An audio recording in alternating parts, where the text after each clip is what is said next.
Hey guys, we've been talking a lot about bullying lately, and I got a message recently from a parent that they just wanted to tell us their story and let us tell you their story.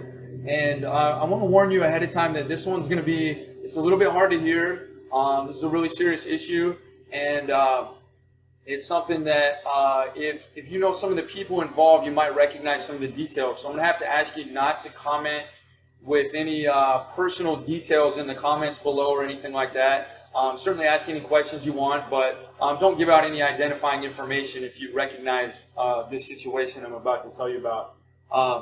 So what I'm going to do is they sent me this email, and rather than just post it, I want to read it to you so you can kind of get a sense of what went on, and then we'll discuss very, very briefly at the end.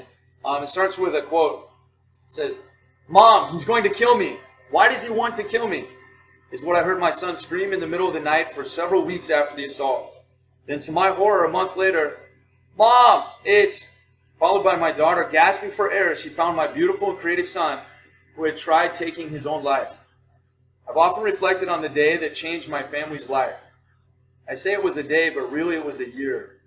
On the first day of my son's sixth grade year, so on the first day of his sixth grade year, first day in middle school, the principal of his school called to inform me that my son was punched in the face by another boy who she claimed was just trying to impress his friends.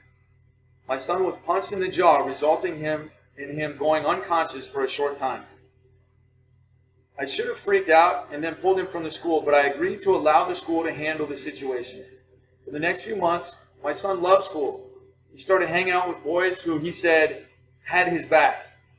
I should have seen that as a red flag, but I didn't. Instead, I was relieved that he had friends who he could sit with at lunch, walk to class with, and go to movies with on the weekend. Then, halfway through the school year, and sadly, after several other phone calls from the principals telling me that my son had been injured at the hands of other students, my son became withdrawn and aggressive. He hated school and often complained about his friends. He said they had turned on him and that he had nowhere to go and no one to hang out with. He started failing and getting kicked out of his classes. I tried talking to him and working out with him. And when that didn't make a difference, they started grounding him and taking away his phone and computer privileges. Still nothing worked. I played it off as a normal phase in growing up, but then he started taking his anger out on me and his sister. It was at that point that I knew I had run out of tools, so we entered counseling. I wish that is where I could say things started turning around, but it didn't. No matter what I tried, my son felt like he was fighting the bullies by himself. In truth, that is pretty accurate because I told him to put his head down, walk away, and make new friends. Everything I thought would be the answer to ending his misery.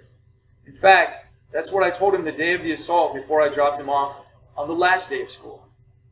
Quote, "Keep your head down. Don't talk to anyone. Be good in class. You only have half a day. Just get through it."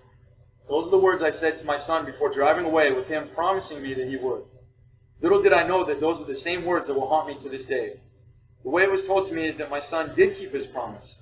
When the boy taunted him throughout the day by throwing his papers onto the floor, my son went over and picked him up. When the kids started telling lies about my son to get him agitated, my son put his head down. When my son wanted to fight, he kept it together because he promised that he would be good in class. Then, after the last bell of the school year rang, my son walked his friend outside to the bus. Before being able to get on the bus himself, a boy flew up behind my son and punched him in the side of the head. My son's head whipped to the side before snapping forward again. He was then pushed onto the bus, where minutes later he went unconscious. His sister called me yelling, "He's been jumped. I'm trying to get the bus to stop." 5 minutes later she called again saying, "He's unconscious. Get home quick." My heart stopped when I rounded the corner of my neighborhood and saw the school bus surrounded by a fire truck and an ambulance. I raced inside the bus only to see my son dazed and hear him speak slowly, saying, "Who are you? Where did you come from? Where am I?" My son was transported to the hospital where it was determined that he had a high, level 2 to 3 concussion. For 2 weeks following the attack, my son struggled with his balance and speech. He also struggled with nightmares. He would wake up screaming, "He's going to kill me! Why is he going to kill me?" Then one night he tried taking his own life because the pain was too great. The way my son explained it was that he was a glass that had been shattered, and no matter what he tried to do to put his life back together, he always had missing pieces. The only way he thought he could put the pieces back together was just to throw everything away. It's been a long road since that year.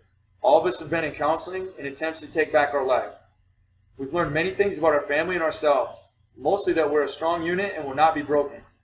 For the parents who are reading this, please listen to your kids and help them. Don't tell them to put their head down or walk away.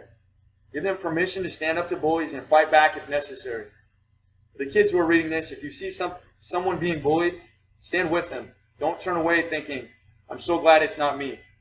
Help them or get help. It could truly be the difference between life and death.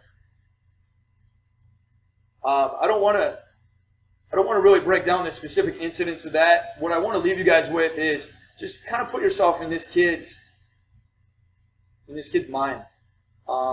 Imagine what it's like to feel that way every day when you go to school. You have to go to school, and yet you have to feel this way every day. And there's no kid, I don't care of the situation, or I don't care of what issues a child may have that maybe even makes them different from other kids. There's no kid deserves to feel this way at school. Nobody does. And put yourself in the parent's perspective of hearing this and knowing about this and not being able to fix it. I mean, when our kids stub their toes, we bring them and they sit on our lap and we hug them and we take care of them and we put a Band-Aid on it to make it feel better. We do everything we can, and yet this is so much worse and so more difficult to fix. So I just want to leave you with that. I think that we can all understand when we hear things like this that we always want to tell a teacher if there's bullying. We always want to tell our parents. We always want to let, take care of it in another way. But there comes a time when you do have to stand up for yourself. You have to be able and have the confidence to stand up for yourself. And I'll give you a little information about that upcoming very soon as well. Hey guys, please excuse my video production abilities or inability. I just rewatched the bully story, and I didn't want to really leave it hanging like that. So what I want to do is I'm going to add on to the end of this a video that we shot recently from our Gracie Bully Proof class, and it's called the 5 Rules of Engagement. And basically our Gracie Bully Proof class is full of kids whose parents realize that at some point it becomes necessary to stand up for yourself. And this is a class where we give the kids the confidence to stand up for themselves. If it turns into a physical altercation, they will be able to handle themselves. They'll be able to defend themselves and survive and escape any situation.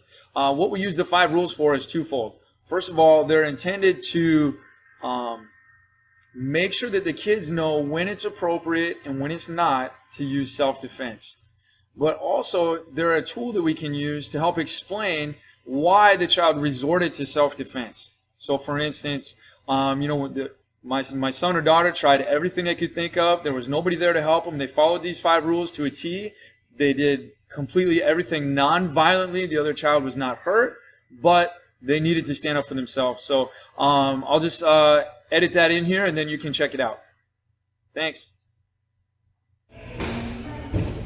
All right, guys, so help me out. 5 rules of engagement. Rule number 1, avoid the fight at all costs. Rule number 2, if physically attack, defend yourself. Rule number 3, if verbally attack, follow 3 steps, talk, tell, tackle. And rule number 4, never undertake the bully, establish control, and negotiate. And rule number 5, when applying submissions, use minimal force and negotiate.